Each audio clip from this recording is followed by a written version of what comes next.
Muy buenas tardes para todos. Mi nombre es Karen Fajardo y nosotras somos estudiantes de la Universidad de Cundinamarca de la sede de Fusagasugá. Actualmente cursamos la carrera de Administración de Empresas y vamos en quinto semestre. Bueno, y yo soy Camila Cubillos y juntas queremos dar la bienvenida a nuestra invitada, la psicóloga Lina Rodríguez, a quien agradecemos por aceptar esta entrevista. Buenas tardes, gracias por la invitación. En este momento no podrá estar con nosotros Lina Díaz debido a que está trabajando por el momento.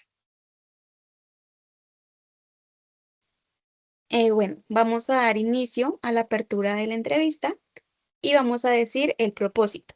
El propósito de esta entrevista es comprender qué trastornos psicológicos son más frecuentes en el ámbito laboral, identificar los factores de riesgo que los provocan y conocer estrategias de prevención e intervención en las organizaciones. Bienvenida, doctora, y muchas gracias por acompañarnos. Gracias por la invitación. Ok, muy bien, doctora Lina. Hemos preparado algunas preguntas que iremos alternando entre nosotras. Así que, sin más preámbulo, empecemos con la entrevista. Ok, para dar contexto a nuestra conversación, nos gustaría preguntarle qué trastornos psicológicos son más frecuentes en el ámbito laboral y cómo suelen manifestarse en los trabajadores. Buenas tardes, como ya ustedes lo han anticipado, mi nombre es Lina Rodríguez, soy psicóloga, me gradué en el año 2009 y desde entonces he estado laborando. Actualmente laboro en la rama judicial y bueno, teniendo en cuenta la pregunta que me hacen, que tiene dos preguntas.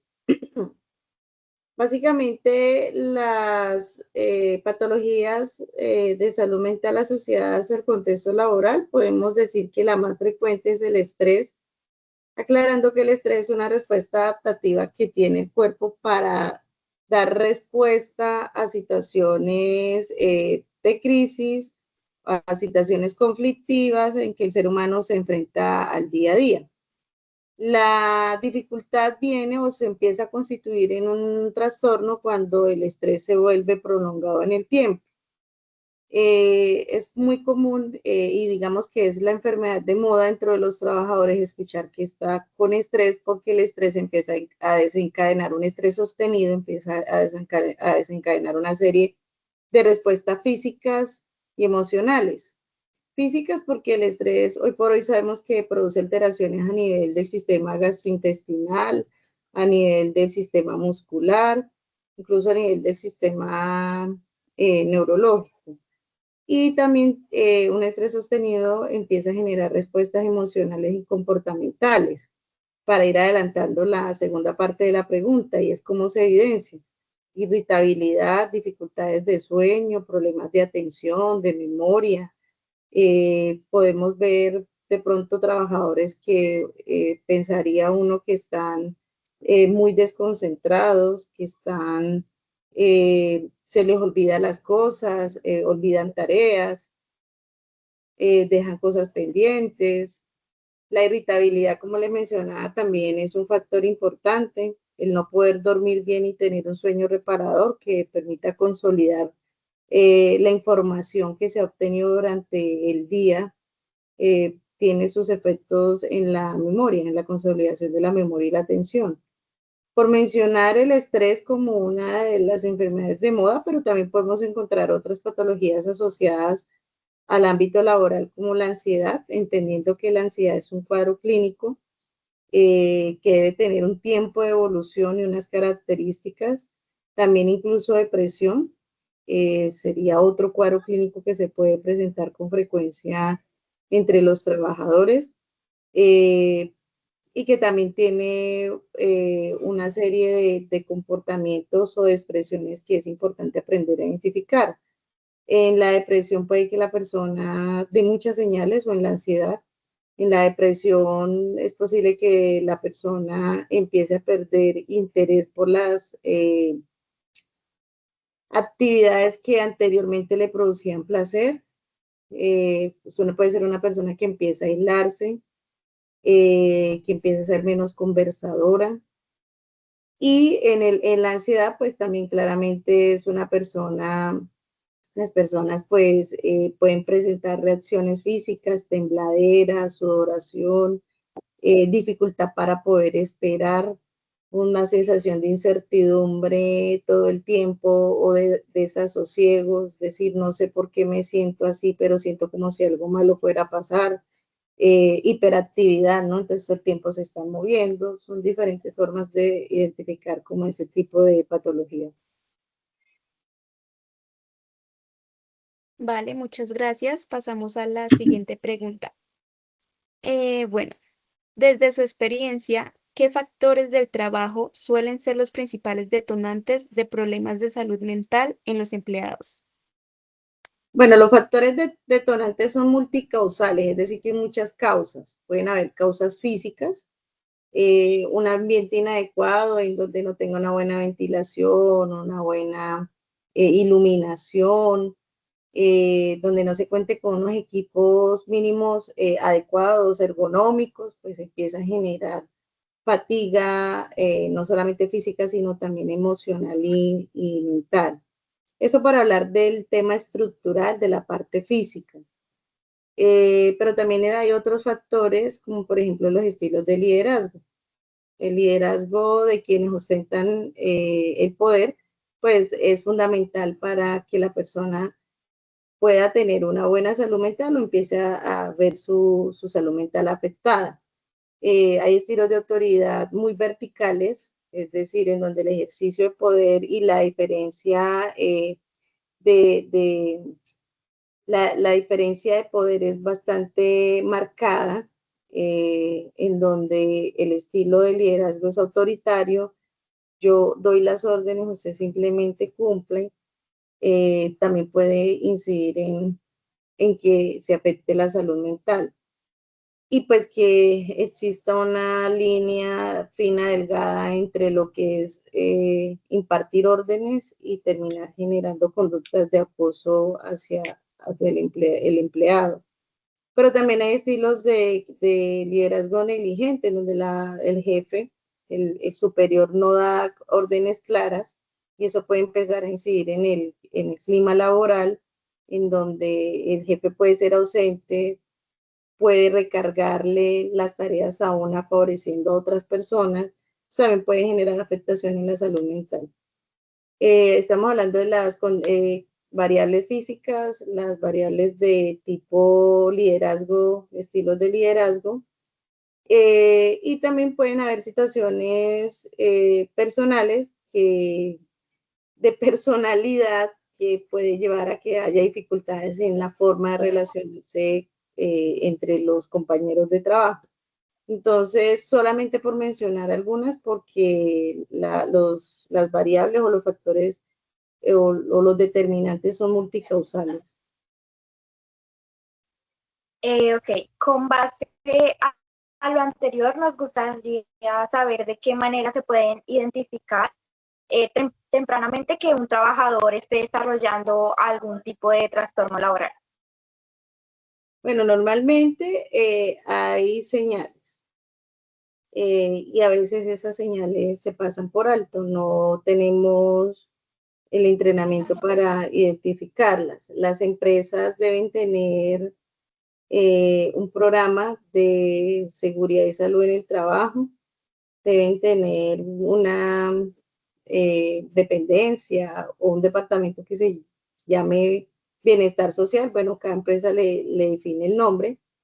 Y desde allí, pues, el objetivo es que la empresa defina un protocolo y unas rutas de atención para poder hacer esta identificación, para prevenir e identificar.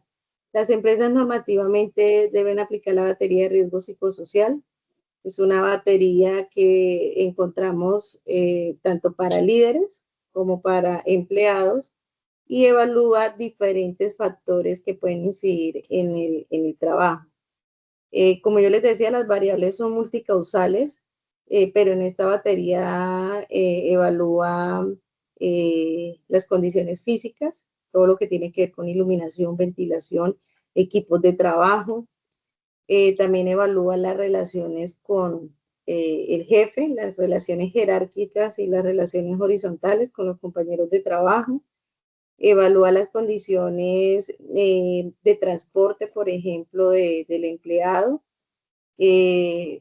Acá en Neiva, donde yo vivo, pues realmente las distancias son cortas, pero en ciudades como Bogotá, que digamos que está excedido y colapsado el sistema de transporte, las personas pasan mucho tiempo trasladándose de su casa hacia los trabajos y luego retornando.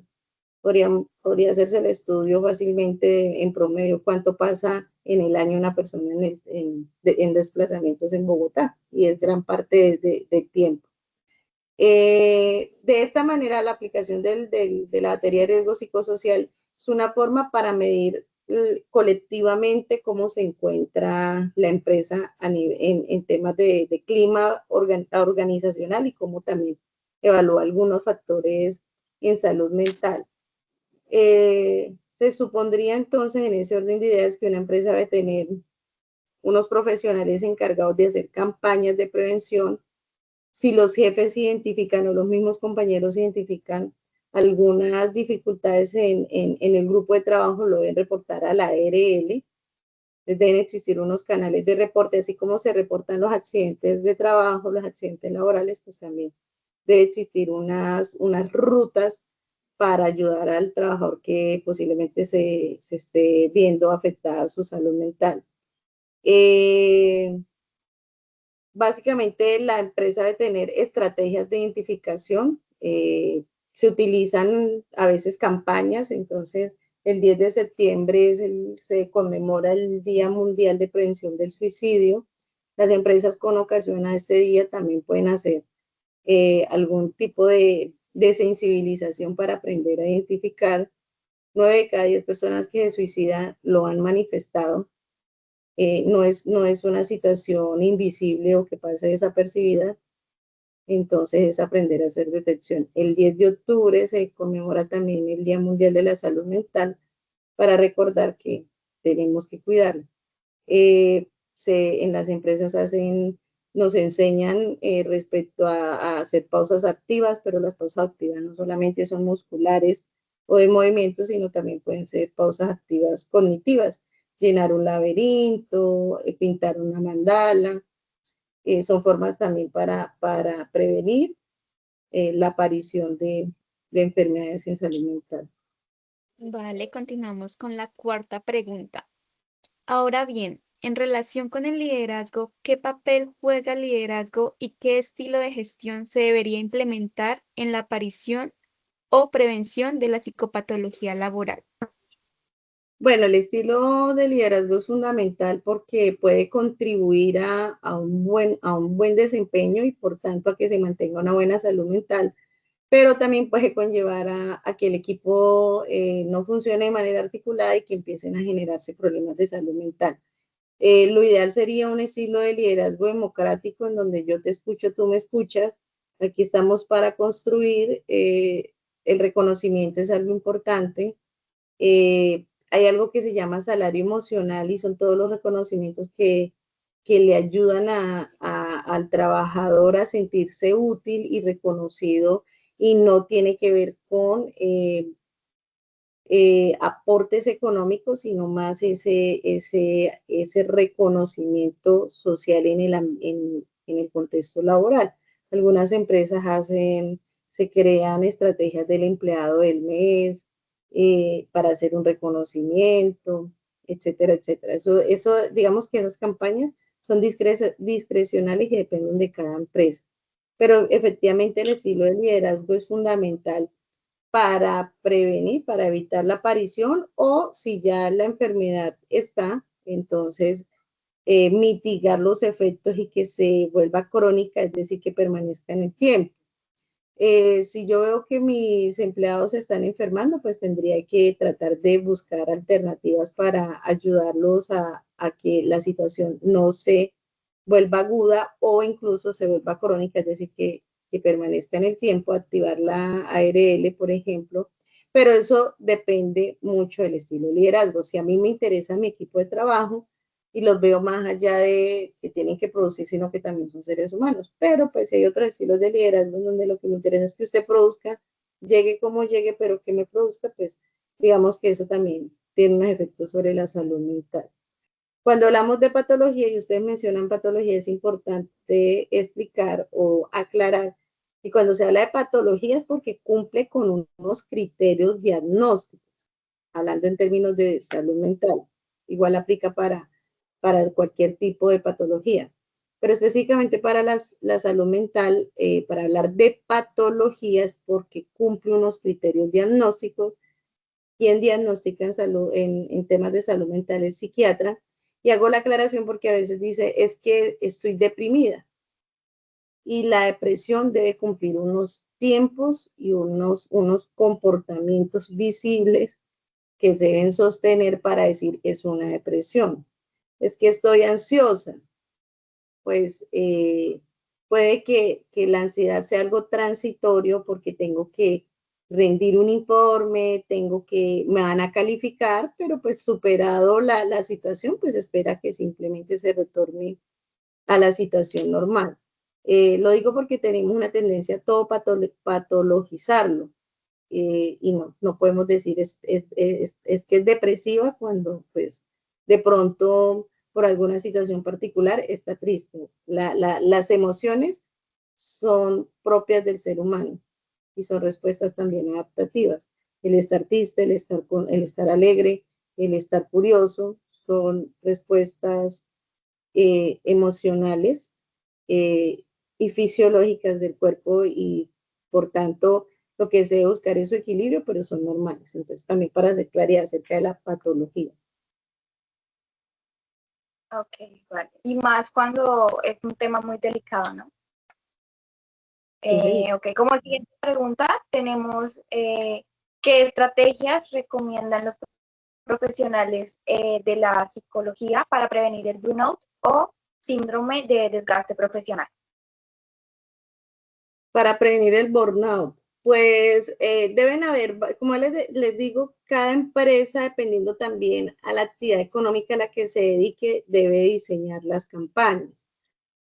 ¿Por qué digo que depende de la actividad económica? Porque yo no puedo pensar en que voy a estandarizar unas campañas o unas estrategias de intervención en una empresa que se dedica a la producción de purina, porque van a tener unas situaciones particulares a los profesionales que trabajan en una defensoría de familia, de bienestar familiar, que todo el tiempo están trabajando con seres humanos que están inmersos en una serie de conflictos. El cuidado de los equipos, dependiendo de dónde trabajan, pues así mismo se deben diseñar las campañas. Pero ¿qué campañas, digamos que a modo general, se pueden recomendar?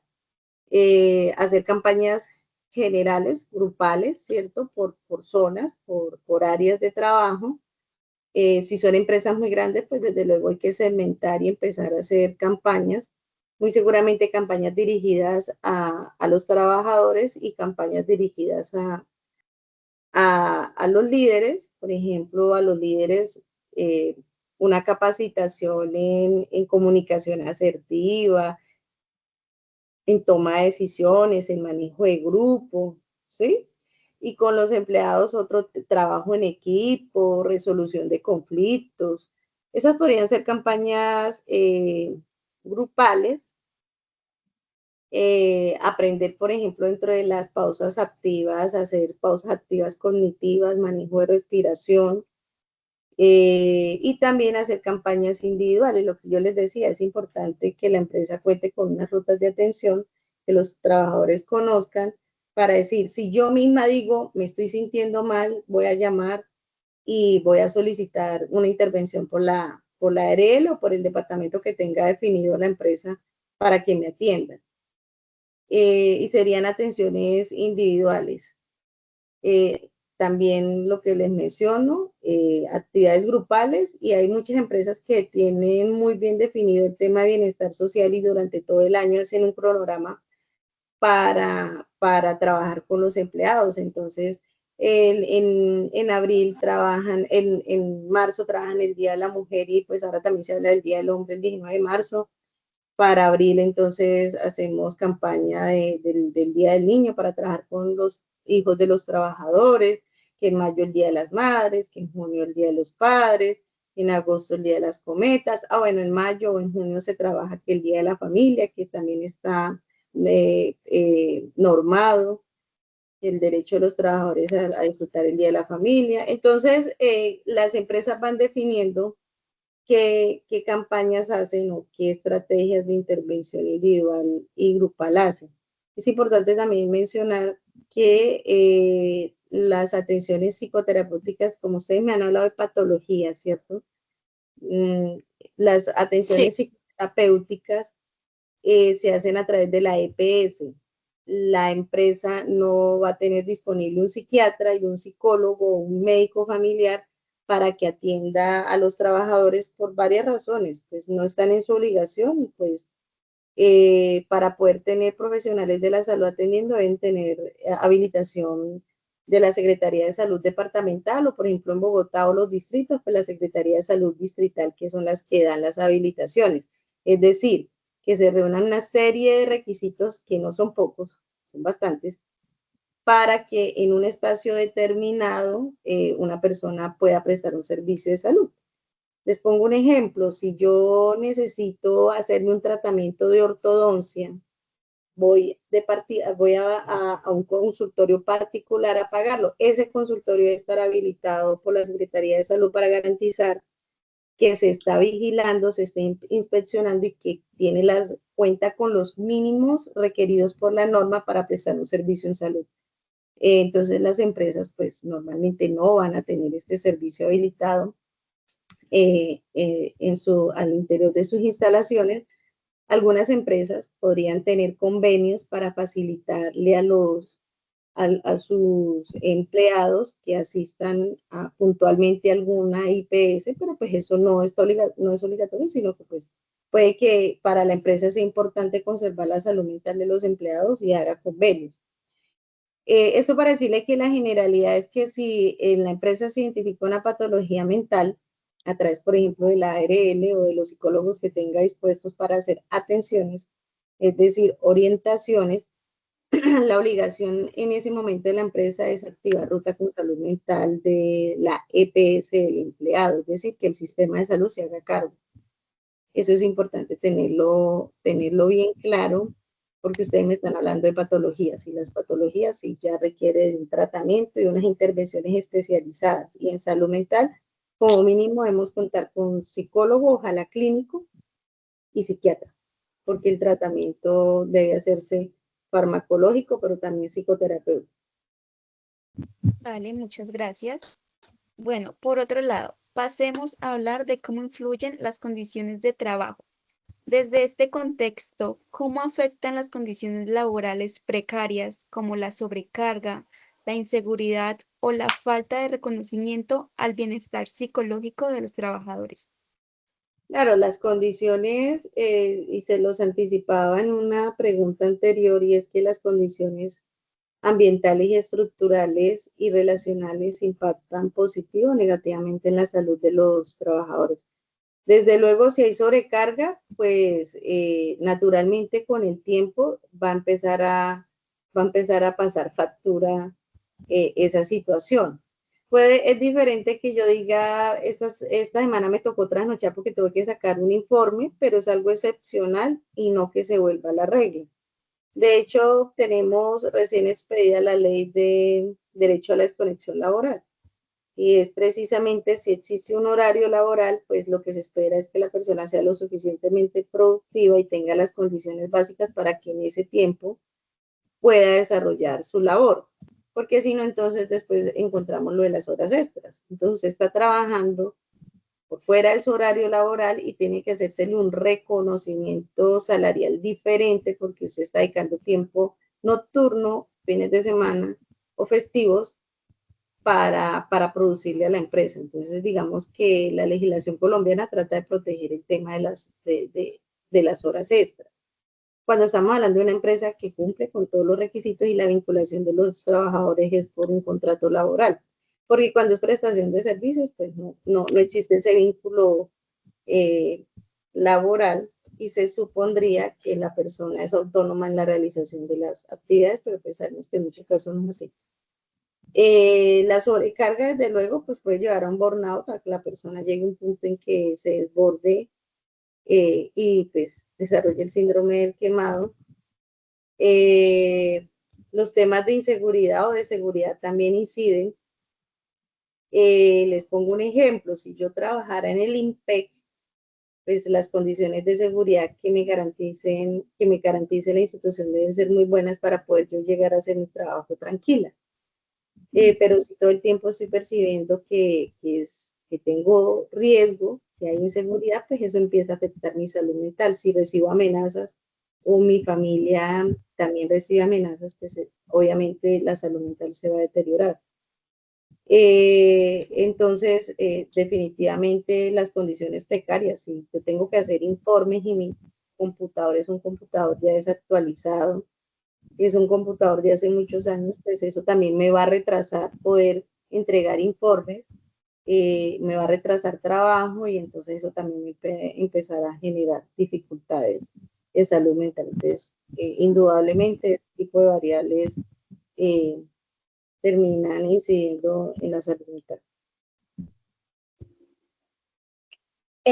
Ok, con base a esa idea surge la siguiente pregunta, que es, ¿qué impacto tienen los horarios extensos o el trabajo nocturno en la psicopatología laboral? Pues tiene una incidencia alta, precisamente porque nuestro cerebro está diseñado para descansar y siempre los expertos sugieren que debe haber un mínimo de horas para descanso y para poder conciliar el sueño. Y se sabe que cuando el sueño es reparador y llega a una de las fases de que sea reparador, es lo que permite que la memoria se consolide y pueda yo acceder fácilmente después a la información que pude almacenar. Es como si tuviéramos muchas cajitas y se pudieran ir colocando. Pero si no se logra, no se tienen esas cajitas, no logran llegar a sus lugares, pues no se va a consolidar la información. Se sabe de diferentes actividades que tienen unos riesgos más altos, por ejemplo, las personas que trabajan en turnos, el personal de salud, el personal de vigilancia, la policía, los bomberos, tienen unos riesgos más altos porque sus horarios son diferentes. Y tratando de proteger precisamente al trabajador es que existe la normatividad de las horas extras y el derecho a la desconexión. No, legalmente no se permite que se exceda un número de horas a la semana porque se sabe que las personas tienen derecho a su descanso y a formar su proyecto de vida diferente al laboral. Entonces, los horarios extensos, por supuesto, que tienen incidencia en el desempeño. Y les pongo un ejemplo, si yo llego al servicio de urgencia y me va a atender un médico que lleva 24 horas sin dormir o 30 horas sin dormir, pues puede que me atienda bien, pero yo voy a decir, pues aquí hay un riesgo y se me va a operar, pues existe un riesgo de que se equivoque. Cuando estamos cansados y tenemos que atender a público, pues de pronto no lo vamos a atender de la misma manera. Entonces, una cosa, vuelvo y les digo, una cosa es que yo diga, esta semana me tocó trasnochar porque tuve que sacar un informe por X o Y motivo, pero es la excepción y no la regla, pues uno esperaría que no hubiera unos efectos directos sobre la salud mental, pero pues si es permanente, vamos haciendo chulitos, ¿no? Entonces, malas condiciones físicas y de ambiente físico estructural, no cuento con las herramientas adecuadas. Adicionalmente, mi jefe es errático en dar las orientaciones, no las da en forma clara, no distribuye equitativamente el trabajo. Adicionalmente, mi lugar de trabajo es un lugar que para llegar es absolutamente inseguro.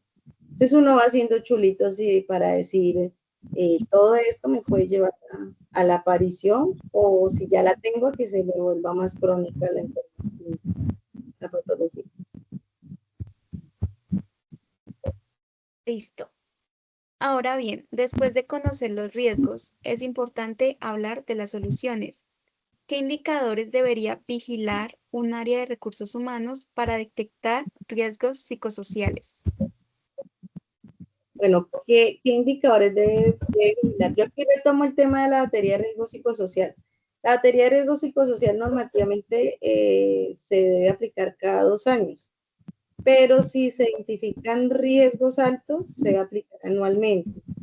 La batería de riesgo psicosocial hace mediciones grupales, no, por eso cuando uno la va a contestar le dice no se va a medir su respuesta, sino se hace su consolidado. Salvo que si sus respuestas generan una alerta, tenemos que intervenirla de manera individual.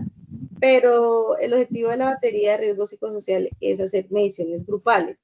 Pienso yo que esa es la primera herramienta con la que cuenta una empresa para empezar a hacer detección. Y a partir de los resultados de la batería es que lo que se espera es que la empresa plantee su plan de trabajo para el año siguiente. Entonces encontramos que las condiciones que más están afectando a los trabajadores es las herramientas de trabajo. Entonces toca hacer una inversión para cambiar los computadores. Encontramos que, por ejemplo, en Neiva, el calor afecta el desempeño, entonces tenemos que ubicar los aires acondicionados porque los ventiladores ya no dan abasto porque las temperaturas a veces llegan a los 39 o 40 grados. Pero también encontramos que hay dificultades de comunicación y esas relaciones jerarquizadas, entonces hay que entrar a intervenir a los líderes. Entonces vamos a hacer el próximo año tantas capacitaciones dirigidas a los líderes. A tener instrumentos que nos permitan objetivizar la observación ayuda mucho poder plantear estrategias, porque no es plantear estrategias por plantear, voy a cumplir, entonces me voy a inventar un paseo y me los voy a llevar, bueno, ustedes están en Cundinamarca, me voy a llevar a los empleados para Melgar en una tarde de piscina.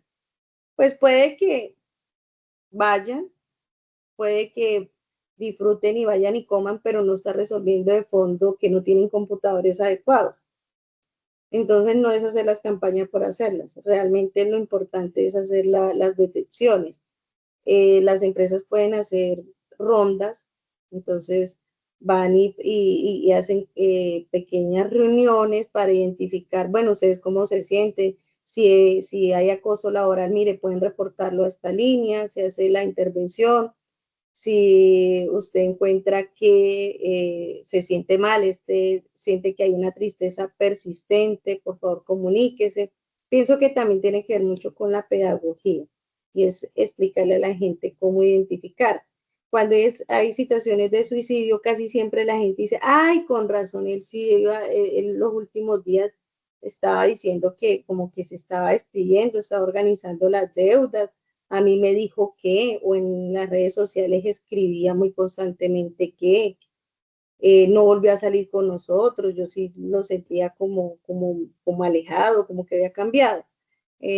Generalmente, pues cuando se hacen como esas intervenciones posteriores a un suicidio, pues la gente, la persona que suicida lo ha manifestado. Lo que pasa es que a veces los subvaloramos o creemos que sí está llamando la atención. Y en efecto, sí estaba llamando la atención, estaba pidiendo ayuda y nadie lo minimizamos y pues como que en medio de la tristeza después de decir, ah, con razón, pues no lo habíamos logrado identificar como que realmente necesitaba algún tipo de intervención. Entonces, pues a partir de la creatividad también de la empresa, de los recursos económicos que disponga para hacer programas de intervención, pues se pueden sugerir múltiples, pero siempre partiendo de un diagnóstico o de una línea base. No es hacer por hacer actividades. Como siguiente pregunta tenemos, ¿qué herramientas de intervención psicológica son más efectivas para tratar casos de psicopatología laboral? herramientas. Bueno, como ustedes me están hablando de psicopatología, para hacer intervención, entonces aquí retomo lo que ya les había dicho, y es que las intervenciones en psicopatología las debe hacer la EPS, el sistema de salud. ¿Por qué? Porque las intervenciones deben sostenerse en un tiempo, deben tener una periodicidad y debe ser por un equipo interdisciplinario.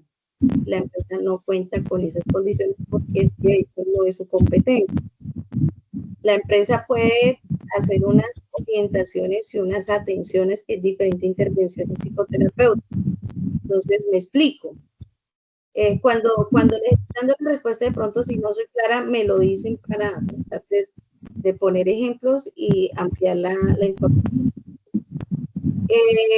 Okay. Me explico. La gente comúnmente, bueno, en temas de salud mental hay que hay muchas barreras. Las primeras barreras son las barreras individuales. Y es que a las personas les da pena admitir que tienen alguna situación que requiere psicología. Entonces existe todavía mucha vergüenza y estigmatización, entonces me da pena que me vean hablando con la psicóloga. Aunque ya hemos ido superando un poco el tema, pero todavía existe ese tipo de barrera. Socialmente también puede que le digan, no, pero usted para que vayan donde el cura, que el cura le va a decir, usted no necesita ir donde el psicólogo, o vaya allí donde el hermano no sé qué, porque es que él le puede dar algo para que usted tome y se mejore. Entonces existen, digamos que muchos mitos frente al de la salud mental.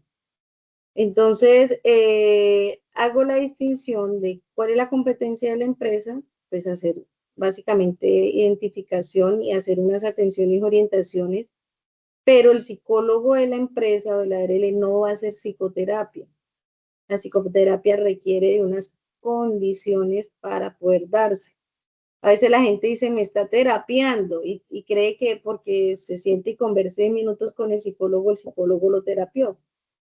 Realmente uno le dice, ¿asistió al psicólogo? Sí, claro, yo iba al psicólogo, pero pues una cosa es que el psicólogo de la ARL escuche y oriente, y otra cosa es que un psicólogo haga psicoterapia. Entonces, cuando estamos hablando de la patología que ya debe cumplir con unos criterios diagnósticos que están en el DSM, es el Manual Diagnóstico y Estadístico de Enfermedades Mentales o de Trastornos Mentales, este manual coge cada grupo de trastornos mentales, los agrupa y dice cuáles son los criterios diagnósticos, por ejemplo, de un trastorno de ansiedad, qué es y qué no es. Entonces dice diagnóstico y diagnóstico diferencial, porque podemos estar confundiendo la ansiedad con, no sé, con un trastorno afectivo bipolar, son dos cosas diferentes. Entonces es muy importante que en este caso las intervenciones sean individuales, ¿cierto? Pero también el deber ser es que las intervenciones vinculen a la familia. ¿Por qué? Porque si la persona es resistente a tomarse un medicamento, la familia viene a apoyar y a decirle, venga, es importante sensibilizar a la familia, decirle, es importante que ustedes le hagan el acompañamiento. Si la persona presenta alguna patología, entonces también es importante vincular a la familia y vincular a los compañeros. Yo les voy a poner un ejemplo. En mi contexto laboral, mi compañera tiene diabetes tipo 1 y todo el tiempo nosotros cuando vamos a hacer compartir algún refrigerio, estamos pensando ella qué puede comer porque la cuidamos, ¿sí? Y ella tiene muy claro su autocuidado, pero de esa manera nosotros nos constituimos en una red de apoyo y de hecho ya cumpleaños la otra semana, entonces pues obviamente el compartir va a ser algo que no tenga azúcar y que ella pueda consumir. Es importante, si la empresa hace un trabajo juicioso, pues digamos que tendría que abarcar diferentes áreas, ¿no? Tanto la individual como la familiar y la en el mismo contexto laboral. Porque para que los mismos compañeros puedan comprender la situación y saber cómo manejarla. Esa sería como el tema de la patología cuando estamos hablando pues ya como de un trastorno. Vale, como décima pregunta tenemos, ¿cuál es el mayor desafío actual para proteger la salud mental en los entornos laborales modernos, como el teletrabajo, hiperconectividad, presión por productividad, etcétera? Bueno, esos son desafíos grandes, ¿no? Porque ahora en las convocatorias que hacen para mm, convocatorias de reclutamiento para seleccionar personal, se volvió muy común que dijeran que las personas fueran buenas para trabajar bajo presión. Y realmente pues no debería ser una condición, o sea, ya me están anticipando que el trabajo me va a generar algún tipo de tensión. No debería ser una condición y no debería pensárselo de esa manera. Eh, pero digamos que tendríamos que entrar a educar a las empresas. Los desafíos son múltiples. El respeto por la desconexión laboral. En trabajo en casa, las grandes preocupaciones de las empresas, por ejemplo, en épocas de COVID, era que las personas no fueran productivas, pero con bastante frecuencia se encontraba que era lo contrario, y era que la persona no encontraba un límite entre estoy en mi horario libre y estoy en el trabajo. ¿Por qué? Porque fácilmente llegaban las 12 y terminaban comiendo frente al computador y haciéndole. Fácilmente el jefe podía estar pidiendo reportes incluso después del horario de salida, pues porque pues tiene el computador ahí en la casa, entonces puede darme la información. Diferente a que yo apagué, me fui y si mi jefe me dice, pues jefe, toca esperar hasta mañana porque pues, esa información la tengo en la oficina. Entonces, los desafíos sí están eh, tanto por lo que la legislación colombiana va desarrollando y va aprendiendo, entonces por eso fue necesario crear la ley de desconexión laboral, el derecho que tienen todas las personas a tener una desconexión laboral, a decir, mi trabajo quedó acá y yo puedo irme para la casa tranquilo a compartir con mi familia. A veces la gente dice, pero como es soltero, pero pues si es soltero también tiene vida. Y es un gran error pensar que si es soltero, entonces podemos, dejémosle más trabajo porque es que como él es soltero, independientemente de su situación personal, tiene derecho a la desconexión laboral. Es un error. Pienso que los desafíos están en que las empresas crear protocolos, yo hablo mucho de protocolos, me ayudan a pensar cómo abordar una situación, eh, junto con junto con lo que el Congreso vaya legislando para poner límites en términos de los horarios, por eso hablamos de horas extras, por eso hablamos pues si usted se fue a vacaciones y no tenemos que estar llamándolo a preguntarle si usted pide un día de permiso, pues por lo menos que tenga la garantía de que ese día usted no tienen que estarlo llamando, estarle haciendo preguntas. Y si es trabajo en casa, pues también ayudar al trabajador a que sea organizado en las actividades diarias y que sea suficientemente productivo para que se le pueda respetar el horario laboral y luego el horario de descanso. Entonces, son desafíos tanto para las empresas como también el desarrollo normativo que se va teniendo para, digamos que a veces el desarrollo normativo es más atrás, dando respuesta cuando ya se ha presentado la situación. Entonces, los desafíos son también tanto para las empresas como para la parte normativa.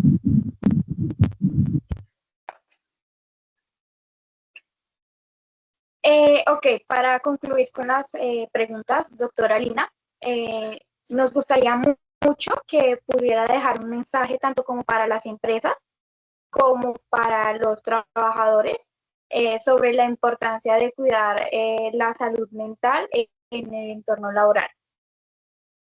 Bueno, el mensaje para las empresas es decirle que los trabajadores son el activo más importante que tienen.